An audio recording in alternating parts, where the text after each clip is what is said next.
Adventures in Osteoarthritis, Episode 2, Cannabis, the Pain Connection. Well, good afternoon, everybody. Last time we spoke about opiates, and today I want to talk to you about another group of drugs that show a lot of promise in treating pain. Like opiates, they're very ancient, and in fact, the story of cannabis somewhat parallels the story of opiates that we talked about last time. As far as their application to pain is concerned in particular, I'm going to really come back to that right at the end of the talk. But before that, I'm going to spend some time telling you about what cannabis is, where it comes from, some of its history, and a bit about how it works, and this will be the context for understanding the use of cannabis in pain, which is being discussed very actively today. Okay, so let's see, new slide. All right. Okay, so when we talk about cannabis, the plant, it's a genus contains three members, three species in this particular genus of plants, which are called Cannabis sativa, indica, and ruderalis. I'm sure you recognize them. You probably recognize the cannabis plant. It's certainly illustrated a lot in our daily lives, the serrated leaves that they have and the general look of the plant. The sativa plant is the largest. It's basically a weed. It was originally started as a weed in Asia before it became cultivated and moved westwards. It can be over 6 foot tall. Then there's indica, which is more like a shrub and a little bit shorter. And then the shortest, stubbiest member is Cannabis ruderalis. Now, all of these plants contain psychoactive chemicals that we associate with the use of cannabis. And in fact, all parts of the plant actually contain these psychoactive ingredients. The highest concentration, though, exists in kind of an oil, which is secreted by these little glands called trichomes that exist on the stems and the leaves of the plant. And you can actually harvest this oily material, and you can shape it into blocks, and then you can crumble these blocks up and smoke them or cook them into brownies, if you like, or something else. And this is known as hashish. This is the most concentrated form of cannabis, actually. But, of course, you can also prepare the leaves or the stems and dry them, or the flowers from the top, also smoke those or use those. So all parts of the plant are psychoactive, but this oil, and this preparation, hashish, has the most concentrated psychoactive ingredients in it.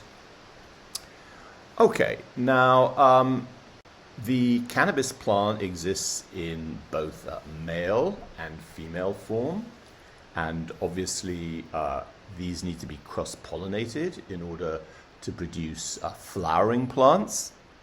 One of the best ways to increase the concentration of psychoactive ingredients in the cannabis plant is to remove the male plants and just grow the female plants so that they're not influenced by the male plants. So this way of cultivating the plant is called sensimilla, which means without seed, right? These are just female plants. And you'll see sometimes when cannabis is grown and sold that it's been grown sensimilla. That means it has been grown under the conditions where there are no male plants and has the highest concentration of psychoactive ingredients.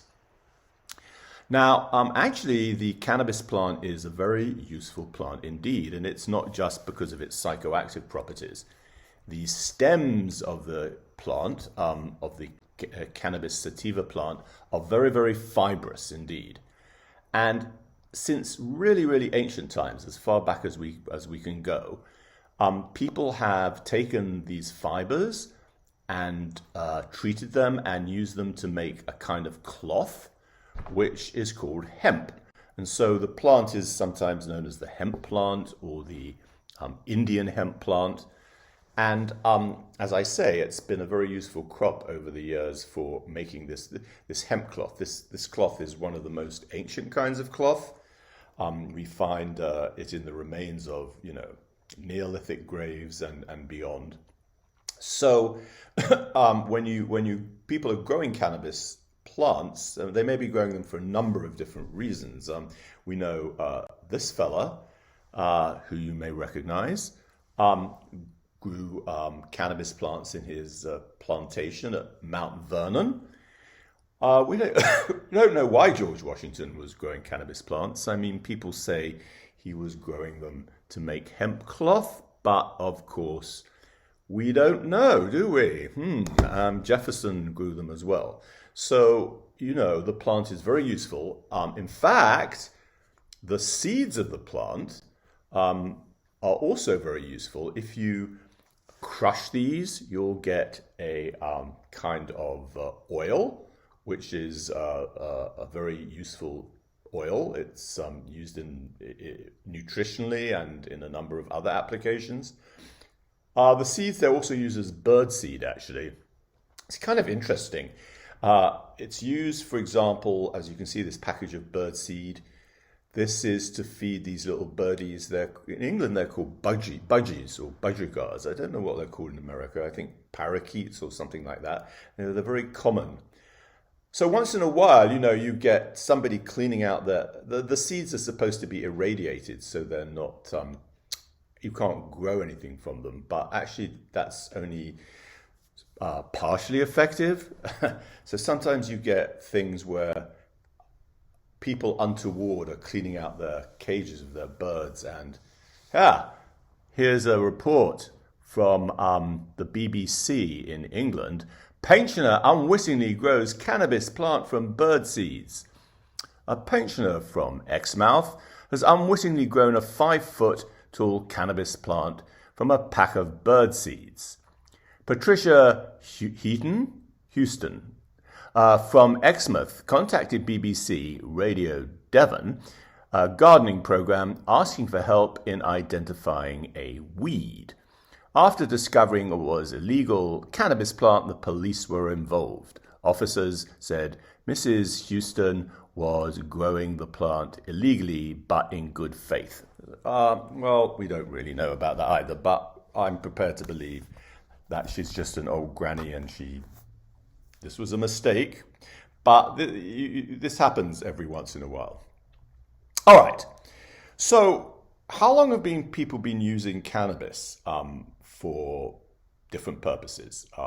Hemp or for its drug-like properties? Well, again, this goes back, way back into antiquity. The very first Chinese pharmacopoeias refer to the Emperor Shen Nung, who was supposed to live around 2500 BC. He's a sort of semi-mythical character, and he, according to Chinese medicine, discovered originally the properties of cannabis and found it was a very useful drug for things like treating headaches and pain and inflammation.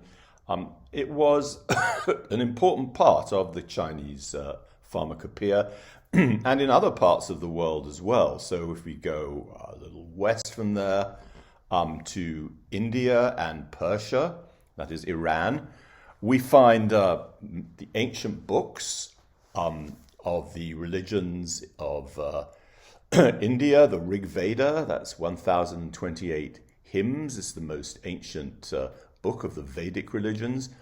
And in Iran, we have the religion of Zoroastrianism, also very ancient, about as ancient as Hinduism. And the main book, the Avesta, both the Avesta and the Rig Veda discuss the use of cannabis quite extensively. the use of cannabis by the gods and also by individuals as well. And a lot of stories about that. We could talk for hours about that. It's very, very interesting. But we know that people have been using it for a long time. And then, to jump like a zillion years in 1 second, we know that the use spread west from Asia. There was this group of people called the Scythians who started out in Mongolia, like many of these invasions moving from the east to the west. They conquered Central Asia. They got right into Europe, where they actually contacted the Greek Empire. And in fact, the Greek historian Herodotus wrote about how the Scythians would throw the seeds of hemp into their fires and breathe the smoke, and then like go absolutely berserk and bananas and jump around and start singing. And yeah, that's very clear what was going on. So that was in the 5th century BC. As I say, it was written by Herodotus. So cannabis is spreading now from its use from the east to the west.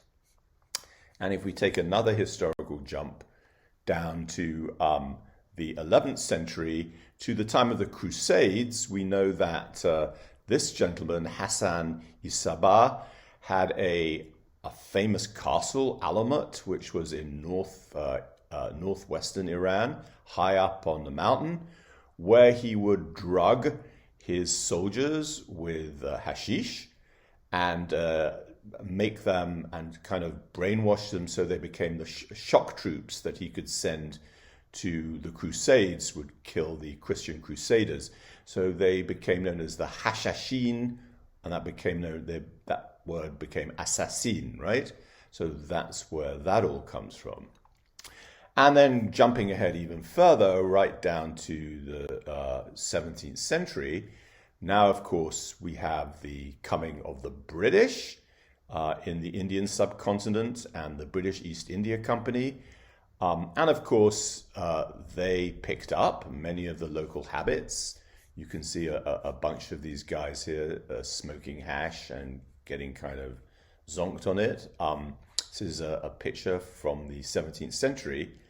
And reports of the use of hashish started to filter back to Europe. So Robert Hooke, who you may well know, was one of the really great scientists of the 17th century, one of the founders, along with Boyle, of the Royal Society.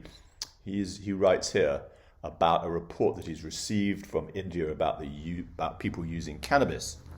The patient understands not nor remembereth anything that he seeth, heareth, or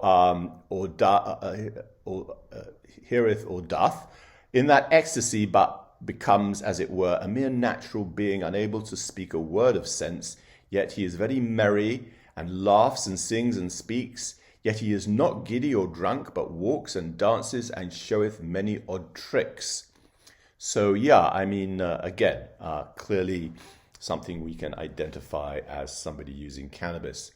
And then later on, during the occupation of India by the British, actual samples of cannabis started to come back to Europe. This particular gentleman, William Brooke O'Shaughnessy, was a British administrator in India. He was a polymath. He actually invented the telegraph system, and he brought cannabis back to England, where people started to make tincture of cannabis, like they made in the last lecture. I told you about tincture of opium, which was known as laudanum. This was similarly tincture of cannabis, which people would use as a medicine. And we also, of course, find it in the French literature. The group of poets under the leadership of Charles Baudelaire that existed on the Ile Saint-Louis in Paris were known as the Club des Hashishines. They experimented with drugs like opiates, but also, as you can see from their name, extensively with hashish. And this included people, of course, like Alexandre Dumas, and you may well have read his book, The Count of Monte Cristo. And if you had read The Count of Monte Cristo, you will remember that when the Count of Monte Cristo is living on his island, his secret island fortress, and people come to visit him, the first thing he does is offer them a great big bowl of hashish to eat. So clearly then, in the 19th century, we see hashish coming to Europe and also to the United States. So in the United States, really the first popularizer of hashish was a man called Fitzhugh Ludlow, who was from Poughkeepsie, New York. He was an interesting guy.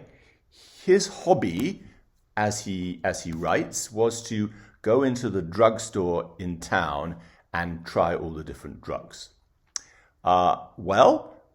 Which one did he like best? Hashish. He thought that taking hashish or tincture of cannabis or various preparations like that was just the job. And he wrote a book about it to try and popularize the idea of using recreational hashish, and it was called The Hashish Eater. You can see a copy of this book here with these fabulous illustrations by Aubrey Beardsley, who, as you may well know, was the person that illustrated books for Oscar Wilde and was part of the aesthetic movement in England in the end of the 19th century. So the Hashish Eater was supposed to be Fitzhugh Ludlow's take on Confessions of an Opium Eater, which we discussed last time, was the book written by Thomas de Quincey, which introduced recreational opium taking to Europeans.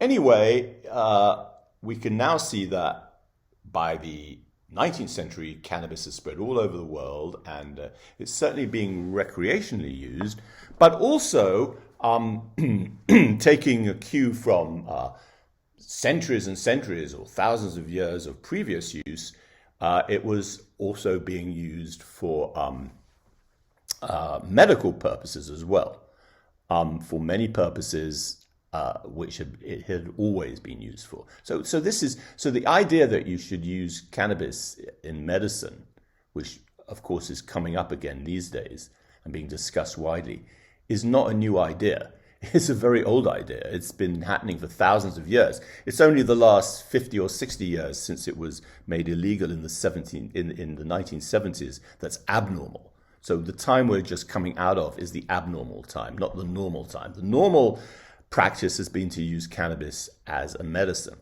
And you can see here bottles of cannabis extract from Eli Lilly in the early 20th century. In the 19th century, as I say, it was very, very widely used. And there are medical reports of its use. Here's an interesting one where it's been used for epilepsy. And this is a very interesting report indeed. From the medical literature in the 1860s, I believe. 1868. John Kay, aged 40, came under treatment in 1868, having suffered from fits for 25 years. They occurred during both sleeping and waking at intervals of a fortnight. There was a brief warning, vertigo, obviously loss of consciousness, so he obviously had an aura, the tonic and clonic spasm followed by some automatism. Acts strangely and cannot dress himself. The attacks ceased for a time on bromide, which was a kind of bullshit remedy that people used for treating epilepsy at the time, but recurred when he discontinued attendance. He came again in October 1870. Scruple doses of bromide of potassium 3 times a day had now no effect, and the fits at the end of 4 months' treatment were as frequent as ever. He was then given cannabis indica 3 times a day, and the fits stopped again, right? A wonderful change, the patient declared. He had no fit for 6 months, and then, having discontinued attendance, the fits recurred, but were again at once arrested by the same dose of Indian hemp, and so on and so forth. I mean, it's very interesting because it's clearly controlling his seizures, and when, for whatever reason, he stops taking it, the seizures come back again. So it's pretty convincing as a treatment, I think, and as an effective treatment. This is back in 1868. As far as recreational purposes were concerned, you could also buy cannabis in the form of candies, just as you can do today. See, nothing's new, right? We're just going through the same thing today as people have done in the past, right? Here's an advertisement from Vanity Fair in 1862. Hashish candy, a most pleasurable and harmless stimulant, cures nervousness, weakness, melancholy, inspires all classes with new life and energy, a complete mental and physical invigorator. Well, okay, so that sounds great. And a lot of people were very keen on its use. This woman, of course, you'll know her, Louisa May Alcott, who wrote Little Women. She wrote this book, Perilous Play. It's a beautiful love story, I can tell you. But the problem in this story is that the guy and the girl are very, very shy, and they simply cannot make themselves tell each other about their mutual love and affection.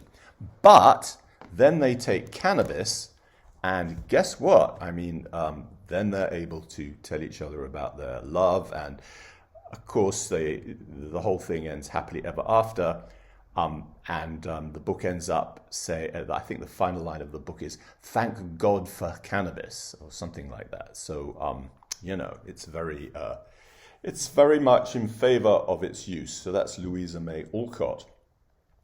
Well, of course, at this time in the 19th century, in the early 20th century, there were no laws saying that you couldn't buy cannabis, you couldn't use cannabis, or for that matter, any other drug. They started to creep in for things like opiates, sort of in the late part of the 19th century. And by the early 20th century, we started to have such laws. So one of the things that happened was the following. The farming had spread to the fertile areas of the United States in southwest USA, around California, and as it is today, it became one of the great places in the world for growing produce.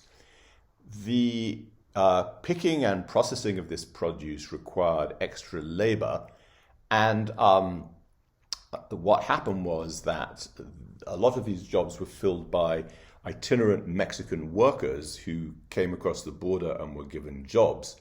Now, these Mexican workers used recreational cannabis, and they had a Spanish word for it, which was marijuana. So this was something they brought with them, and they were welcomed as people who were, helping to pick these crops.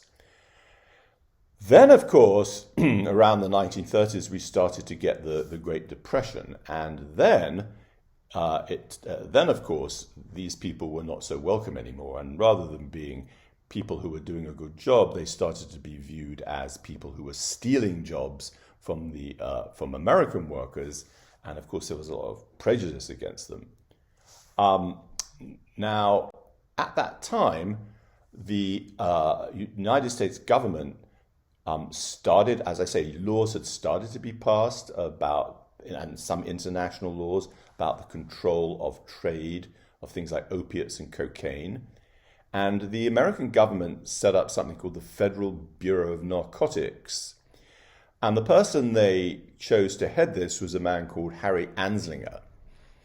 Now, Harry Anslinger, of course, wanted to show the American government and the American people that he was doing something useful.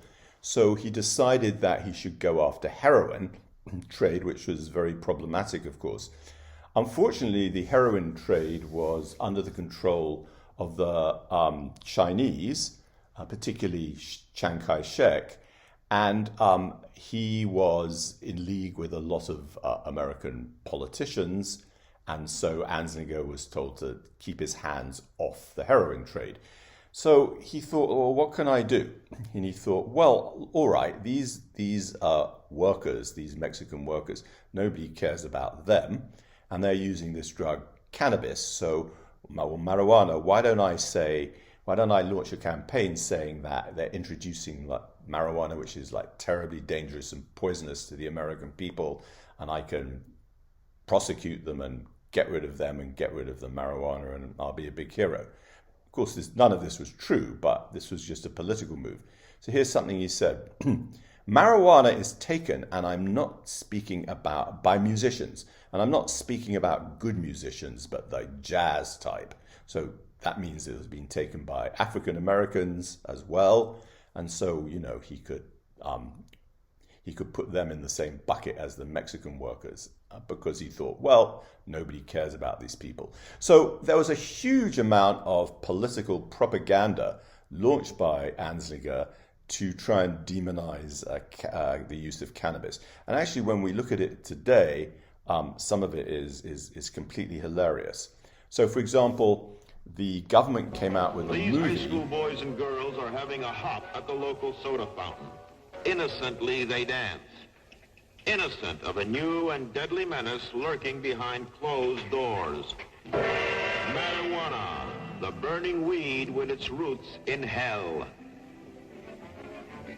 In this film, you will see the ease with which this vicious plant can be grown in your neighbor's yard, rolled into harmless-looking cigarettes, hidden in an innocent shoe or watch case. If you want a good smoke, try one of these. You will meet Bill, who once took pride in his strong will as he takes the first step toward enslavement. Of course, if you're afraid.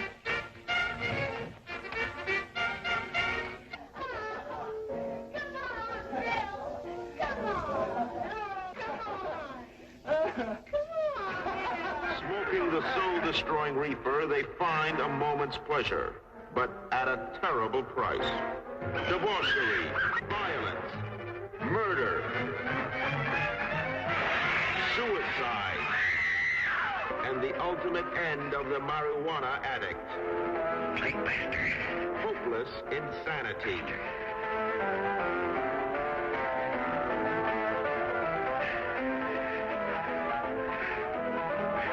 See this important film now, before it is too late.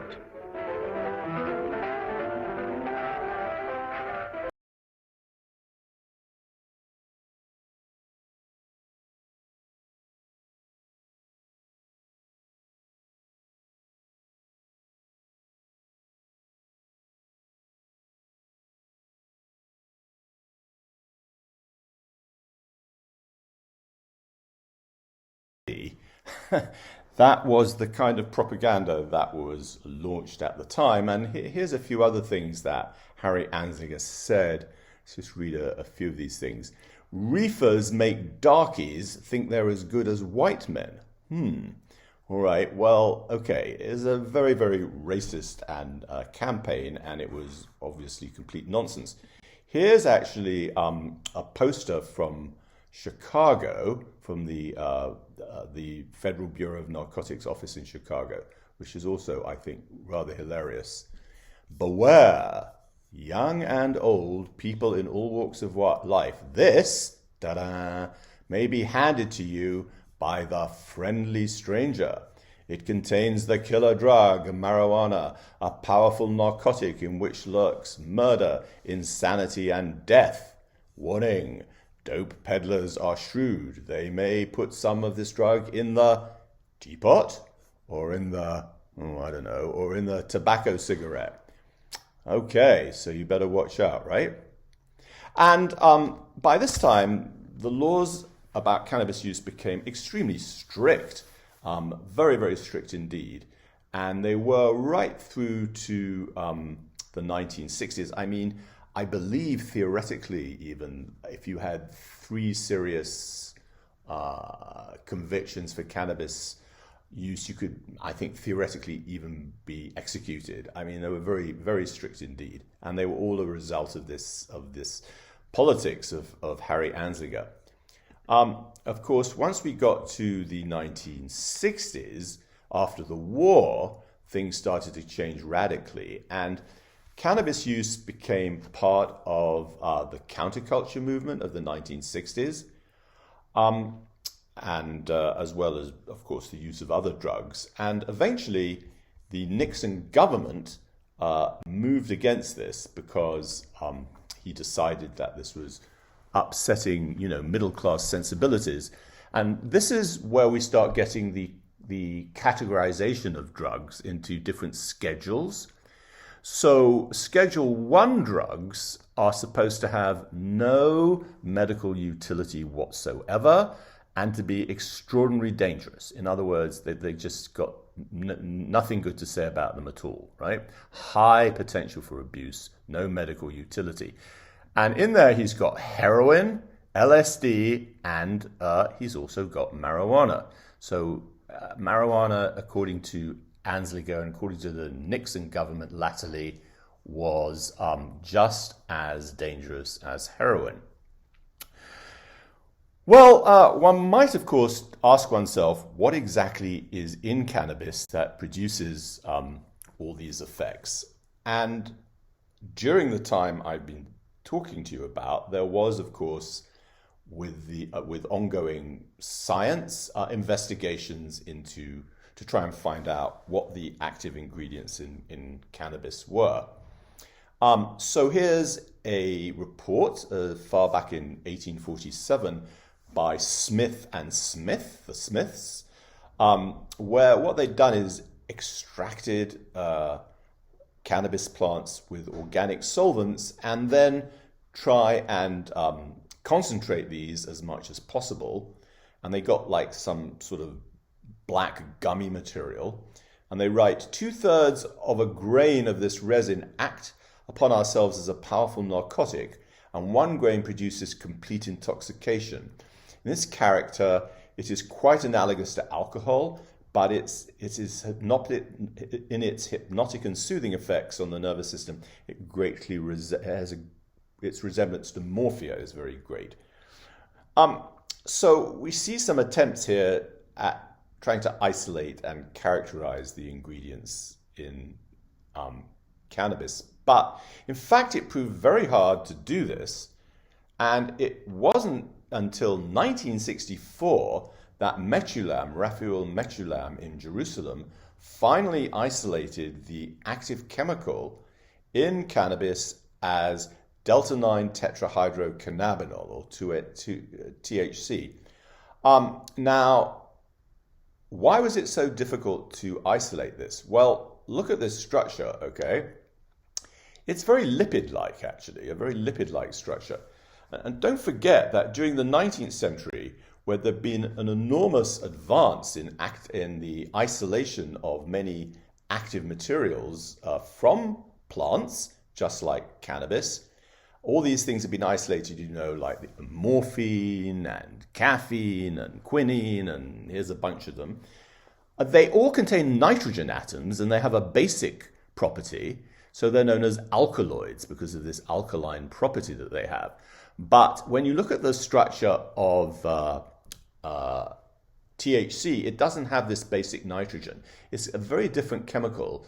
It's very lipid-like, and so its chemistry is much, much more difficult. And that's the reason why it wasn't completely isolated until 1964. Now, in addition to THC, of course, there are all kinds of metabolic pathways in the plant and pathways for degrading cannabis, for degrading THC, and other pathways branching off from it. So we actually find that there are a whole load of chemicals, which, because they come from plants, we call phytocannabinoids.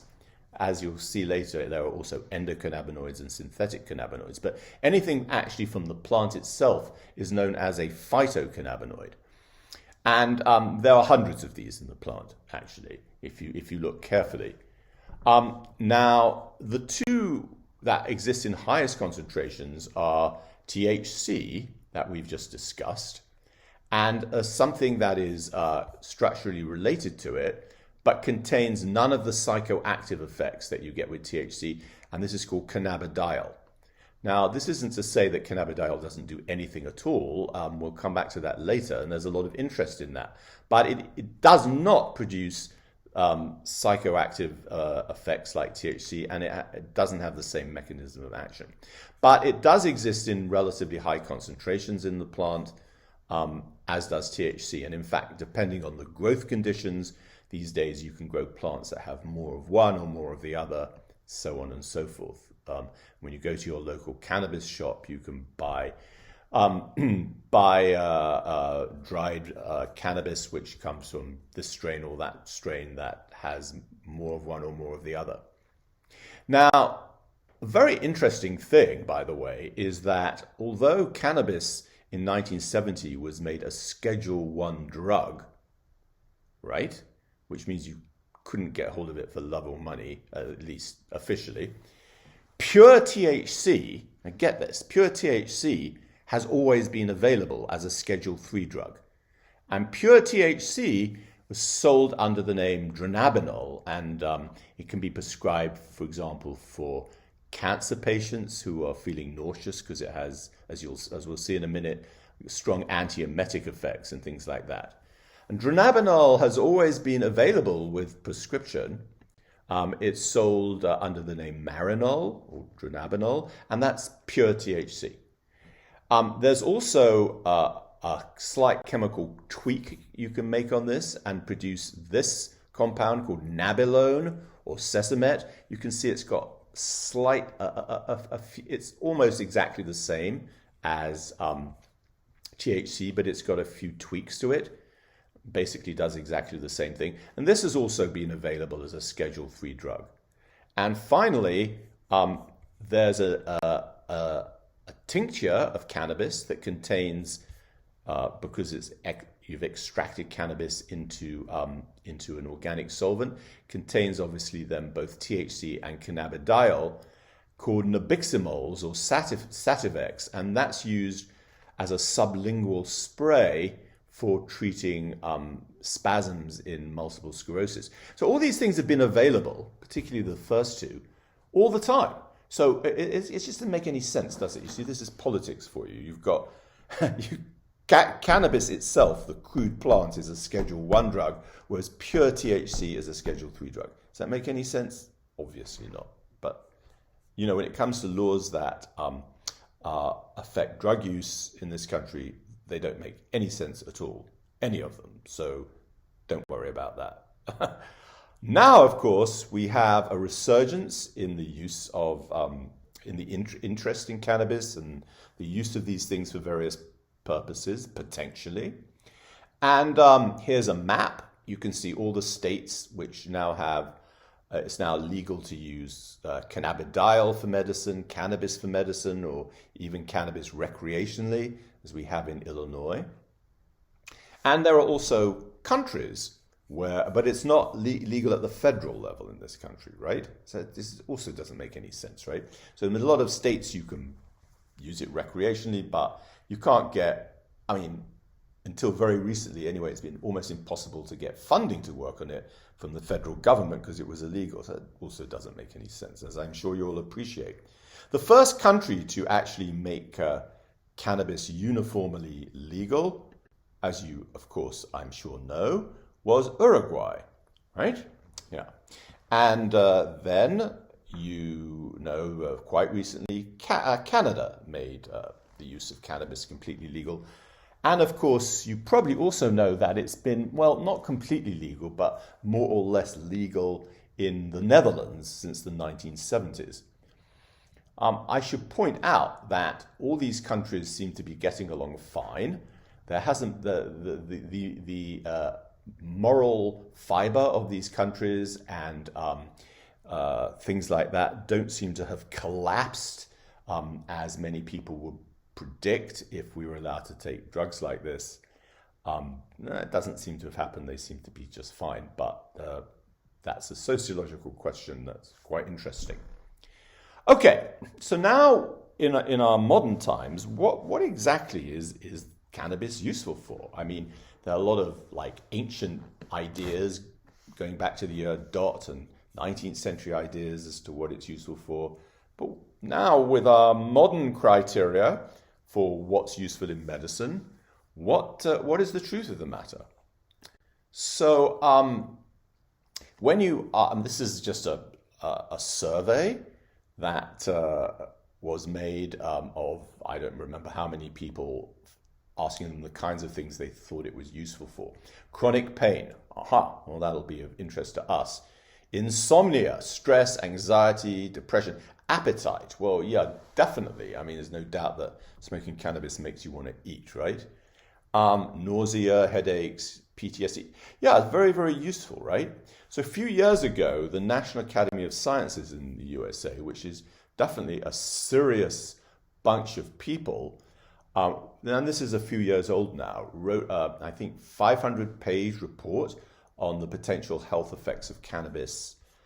And to just summarize some of the things they said that it was useful for chronic pain, right? They granted that there was an effect, a beneficial effect in chronic pain.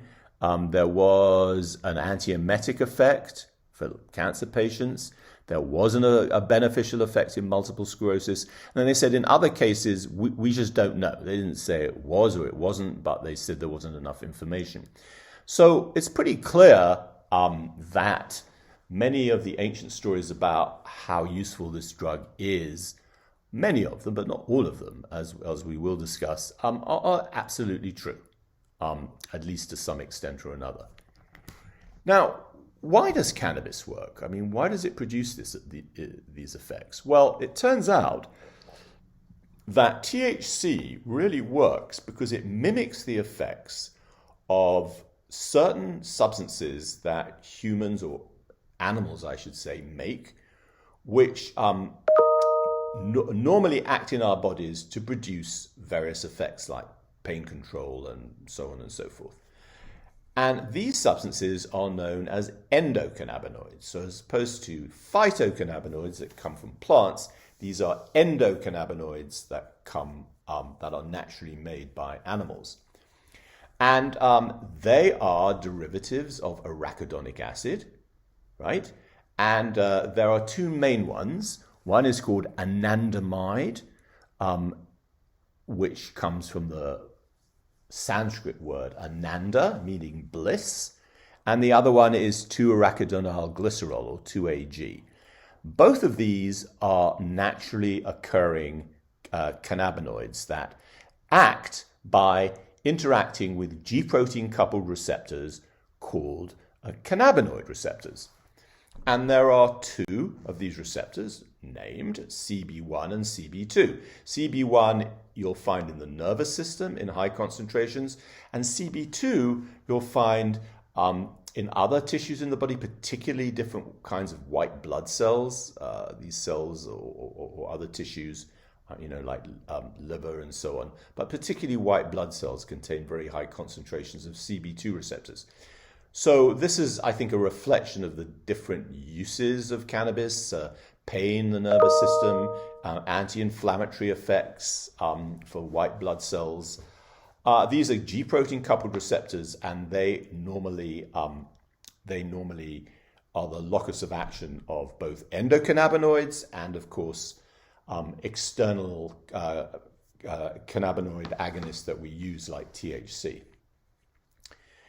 And the way they work, it's quite interesting because, for example, in the nervous system, what you'll find is this is a presynaptic neuron above and a postsynaptic neuron. You can see here my arrow below. What will happen is a neurotransmitter released from the presynaptic nerve, an excitatory transmitter, will stimulate the postsynaptic nerve. Let's say if it's excitatory, it'll cause the influx of calcium. Now, the metabolic pathways that cause the synthesis of endocannabinoids are calcium dependent. So the postsynaptic neuron will produce endocannabinoids. These will be released from the postsynaptic cell and flow backwards across the synapse and activate CB1 receptors on the presynaptic terminals. Activation of presynaptic CB1 receptors then leads to the inhibition of voltage-dependent calcium influx into the presynaptic terminal and a reduced amount of transmitter release. So this is a negative feedback control. It's a volume control that acts at synapses. At least this is what happens in the nervous system. And it's really, found at, I think the CB1 receptor, I believe, is the most highly expressed GPCR in the whole nervous system. So it's very widely used as a volume control at different synapses. We know about the metabolic pathways that produce both anandamide and 2-acylglycerol. They're both derived from membrane phospholipids.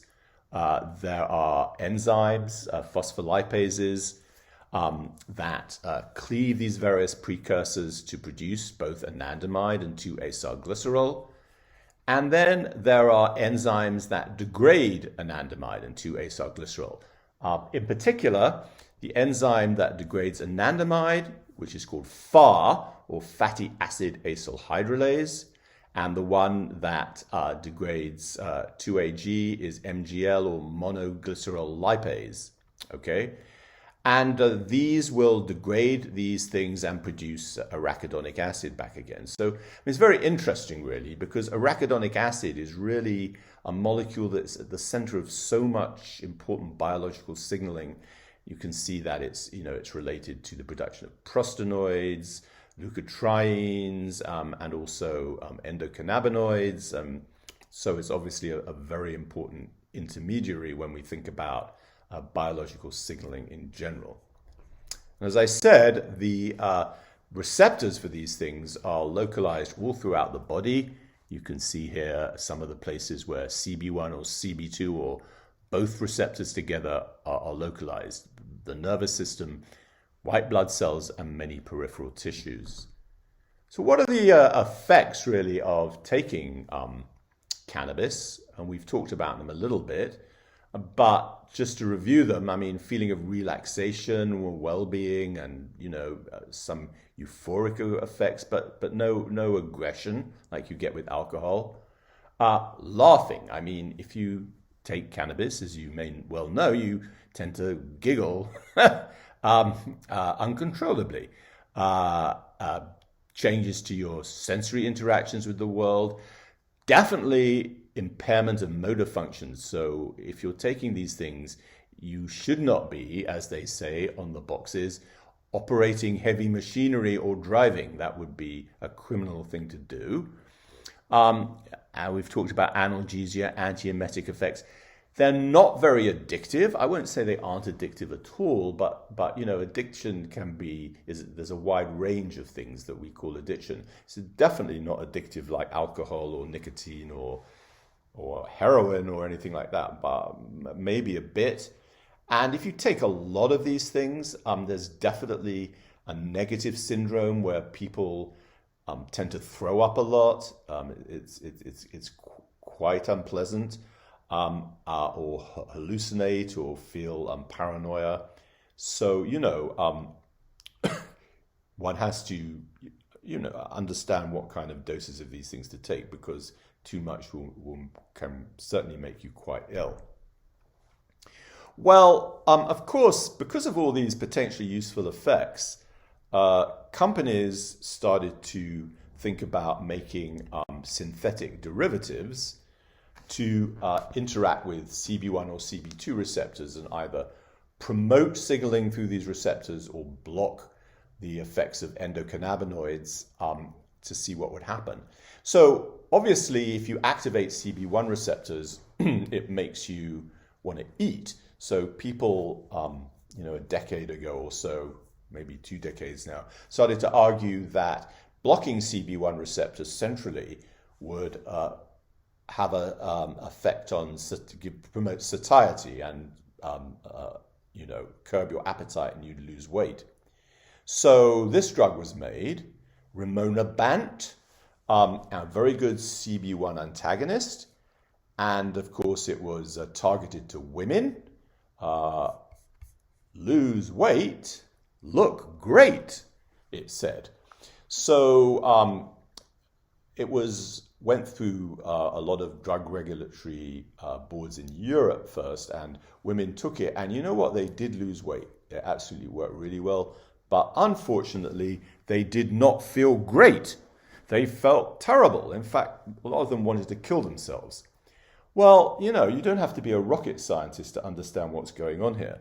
If this blocks CB1 receptors in your brain, and activating CB1 receptors make you feel good and euphoric, whatever it's doing to satiety, it's going to make you feel bad. And so that's exactly what happened. So it rapidly got taken off the market again. Now, it wasn't really thought through very well, but as a proof of concept, yeah, it is true that it will make you lose weight, but it's clearly not a drug that's going anywhere. As far as other attempts are concerned, there have been many attempts now to make synthetic drugs that activate CB1 or CB2 receptors or block them. Some of these things don't look anything at all like endocannabinoids or THC. So quite a large program started at Pfizer where they were working on pain drugs using Indocid, which is an NSAID. You can see the structure there of Indocid. And the Pfizer company started to riff off that, making all kinds of chemical derivatives. You can see here from my arrow which parts of these look quite a lot like Indocid. But when they were making these things, they started to find out that a lot of these things weren't NSAIDs at all, but had very good, very potent effects at activating either CB1 or CB2 receptors or both. So they split off an entire program now at Pfizer to work on these things. Okay, so after this, as I say, a zillion of these compounds started to be made, and we have a lot of information on them, which I'll come to in a moment. So just to review this, we have different kinds of substances that either activate or block cannabinoid receptors. They could be phytocannabinoids, endocannabinoids, or now millions and millions of synthetic cannabinoids. Now, one of the things that happened with synthetic cannabinoids, of course, was the internet. So what you can do is you can get some grass, I mean like real grass, not pot, right? And you could dry it, dry this grass, and then you could get one of these synthetic CB1 agonists and spray the grass with it, or soak it in one of these things, and then sell it as synthetic pot. And because it wasn't actually cannabis, at least initially, it wasn't illegal.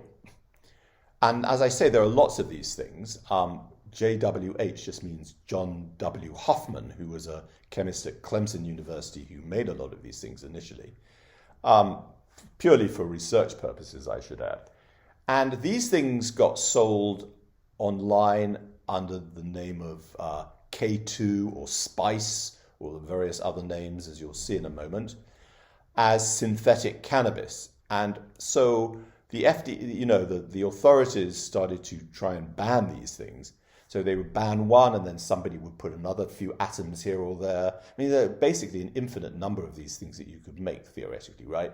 And they'd use that to spray on the grass instead, and then the FDA would ban that one, and then so it was like a cat and mouse game. And during this time, a lot of these things became extremely potent. For example, you can see here an arrow of advancing time and some of the drugs that were made. So these ones at the end, like Fubinaca, some of these things are thousands of times more powerful as agonists than THC. Thousands of times. Moreover, there's something else very interesting about them. We know that when you activate a CB1 or CB2 receptor with anandamide or 2-acylglycerol, usually they act as partial agonists. So you can see here these are dose response curves. And if we go along the x-axis here, increasing concentrations, and we see increasing effects on the y-axis. So THC is a partial agonist. It never produces the maximal effect that you could potentially get out of activating one of these receptors. But many of these synthetic cannabinoids are full agonists, not partial agonists, which means that we know from pharmacology that partial agonists and full agonists often have very different effects pharmacologically or physiologically, if you will. So what were created were drugs which were A, full agonists, and B, were thousands of times more potent than naturally occurring phyto or endocannabinoids. And these, as I say, got out on the internet, and there was a lot of trouble, and there continues to be a lot of trouble. Here's a report from the New England Journal of Medicine about one of these packages called AK-47 Gold that was sold. And in this report, what happened was they found a group of people wandering around on the sidewalk in Brooklyn who apparently had been at this party where they'd used this AMB Fubinaca, which is one of these ultra-potent cannabis agonists. And they turned into zombies. You know, they were just walking around and they didn't know what they were doing. Some people died. And in fact, in these kinds of outbreaks, there have been quite a lot of people who have died from taking these things. So they're actually very, very dangerous indeed. And this is kind of the situation we have at the moment. So we've got like a very interesting phenomenon where people are becoming interested in the normal recreational use of cannabis, of its potential medical utility in many cases, but also there's this parallel phenomena of illegal superactive cannabinoids going around, which are very, very dangerous. Now, the other thing to tell you about, of course, is that as well as THC, we saw that the other cannabinoid, which is found in high concentrations in cannabis plants, is cannabidiol, which looks a bit like THC, but does not produce any of the effects I've talked about so far. So none of these effects that we know about, you know, the euphoric effects, other effects really, are produced by CBD, because CBD is completely inactive at CB1 and CB2 receptors. Nevertheless, the idea has been going around that CBD can produce beneficial effects as well. Well, what might those be? I mean, we don't really know, because it's possible then that when you take cannabis from the plant and you're getting CBD as well, you may be getting some extra benefit from this CBD. And as you can see here, where you see CBD in blue, there are all kinds of possible activities that have been attributed to its use. But we don't really know if these work or not. I mean, many of these effects of CBD are supposed to occur in basically homeopathic amounts. So, I mean, we don't really know. There are a few uses which have been shown to be actually definitely true. Let me just go to the next slide, actually. One of them is to treat seizures in children with drug-resistant epilepsy, such as things like Dravet syndrome. So CBD has gone through the FDA as a treatment for things like Dravet syndrome. But most of the other things it's supposed to be useful for, many of which I'm sure are complete nonsense, but you can't rule out that some of these things are important. And what about pain in particular? So we're now circling back to the end of what I have to say. I mean, that is an ongoing investigation at the moment. I mean, a lot of the preliminary evidence does seem to be very favorable, as well as, of course, the thousands of years of historical evidence. But there's one very remarkable thing that happened I'd like to draw your attention to, which really convinces me that there's something in this story. And this refers to a woman called Jo Cameron, who was discovered in Scotland some years ago. And since the discovery of Jo Cameron, there have been some other people like this. And it turns out that Joe Cameron doesn't feel pain, as you'll see in a minute, because we're going to watch an interview with her for at least a few minutes of an interview, which is very, very interesting. She doesn't feel pain, and the reason she doesn't feel pain is due to effects on her endocannabinoid signaling, which we'll talk about. They'll talk about in the interview. So let's listen.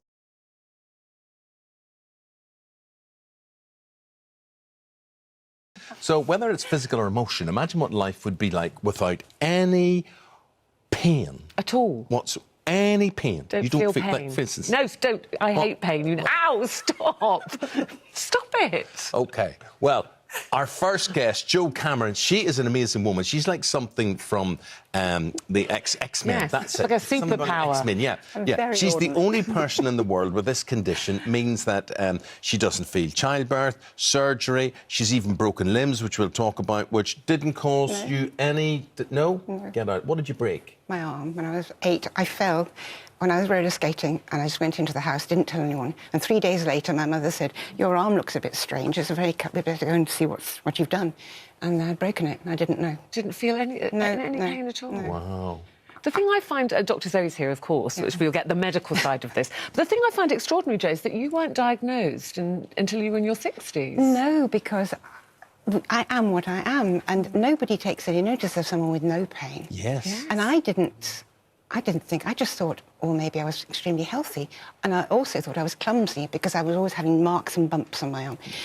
But as a child, you don't look at a child who's crying thinking, I'd like to have pain like that. You might look and say, I'd like to have a bike like that. But you don't envy. Nobody. And so you are what you are. No one questioned it. I didn't question And it. did people think, like your parents and teachers, everyone think you were just a tough kid? If you fell over and grazed your knee, you were one of those kids that just got up and carried Well, my mother on? was very matter-of-fact, loving, but matter-of-fact anyway. But also, my father died 30 years ago, so we can't check this.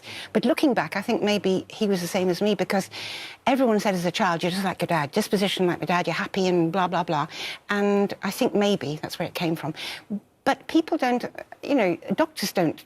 If you're not in pain, there's so many people who are in pain. They're the ones who are looked at and noticed. But you've got 2 children. Yeah. So, women experience pain in childbirth. So surely at that point, I mean, I kind of get the childhood thing, but in childbirth, Well, they're thinking this woman's like experiencing no pain at all. This is extraordinary. I didn't have my first child until I was 30 and my second at 42. For no reason, it just didn't happen. And by that time, by 30, all my friends had had babies, and they all said, take everything that's going. Everything that's going. Don't be a martyr. So in my head, I went into childbirth thinking, I'll take everything that's going. And all the time I was in labour, I was thinking, when it gets painful, I'm taking something. When it gets pain, but it never got painful. And because in a labour ward, there are so many other women requiring, nobody noticed, no one bothered. Because I didn't ask for anything, I just had the baby. And to me, it was normal. But in my head, and the second child, but it didn't dawn on me when I had the first child that it was abnormal. And I went in for the second time thinking, when it's painful, I'm not a martyr.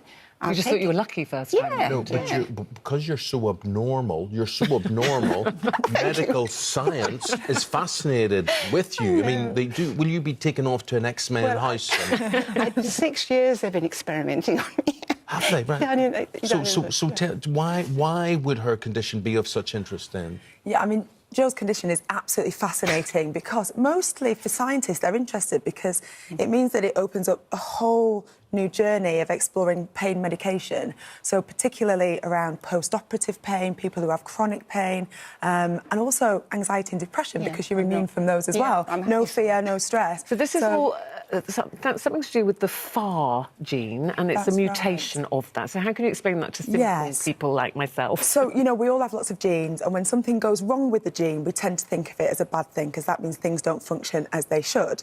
And with Jo, that is the case. There are 2 separate genes that are both not functioning quite as they should. So basically it means that they're not able to produce proteins in the right way. The They're like your proteins they pain produce. receptors or something. So they affect the pain receptors. So in Jo's case, her nerves are fine. So when we put our hands in this water, she'll feel the cold. But in order for your brain to register pain, it has to travel through the nerves and almost through several gates.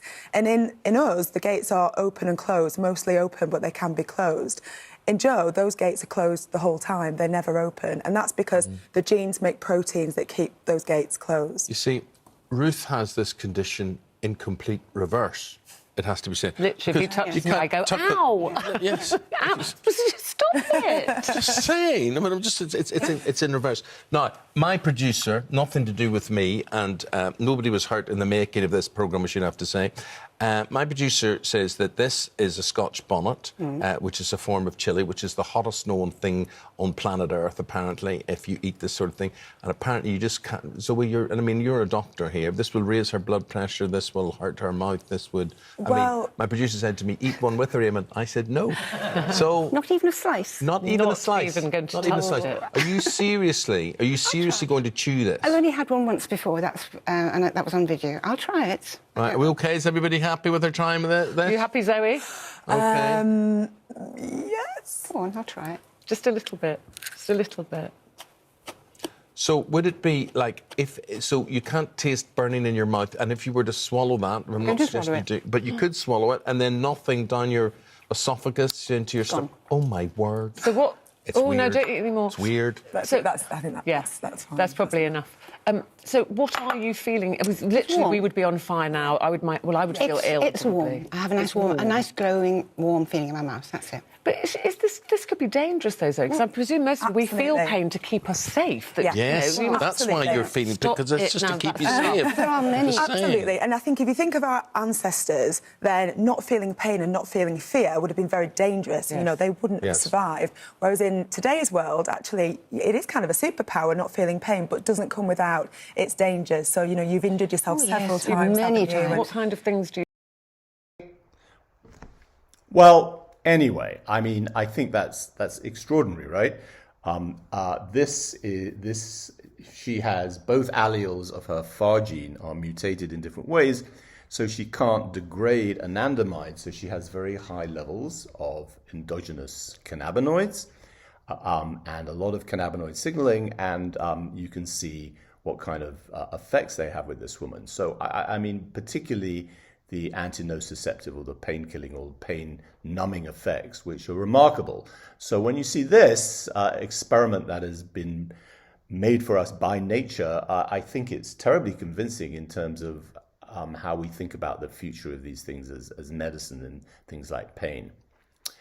In the meantime, of course, cannabis sales are beginning to grow and grow widely all over the United States. And I guess in the next few years, we'll find out exactly what's going on. And so I'd like to leave it there. So thank you very much indeed.